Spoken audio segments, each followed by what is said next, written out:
በጥንት ዘመን በአንድ ውብ ጫካ ዳርቻ ላይ 7 የፍየል ግልገሎች ከእናታቸው ጋር ይኖሩ ነበር። እናት ፍየል ልጆቿን በጣም ትወዳቸው ነበር። እነሱም በጣም ይታዘዟታል።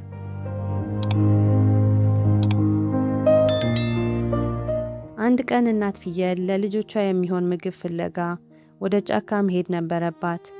ከመሄዷ በፊት ግን 7ቱንም ግልገሎች ሰብስባ እንዲህ አለቻቸው፣ ልጆቼ ሆይ እኔ ወደ ጫካ ምግብ ፍለጋ ሄዳለሁ። እናንተ ግን በሩን በደንብ ዘግታችሁ ተቀመጡ። ተኩላ እንዳይገባባችሁ ተጠንቀቁ። እሱ በጣም ተንኮለኛ ነው አለቻቸው። ግልገሎቹም ተኩላውን እንዴት እናውቀዋለን ብለው ጠየቁ። እናታቸውም ተኩላው ድምፁ ጎርናና ነው፣ እግሮቹም ጥቁር ናቸው። የኔ ድምፅ ግን ለስላሳ ነው፣ እግሮቼም ነጭ ናቸው። ይህንን አይታችሁ ብቻ ክፈቱ ብላ መከረቻቸውና ሄደች።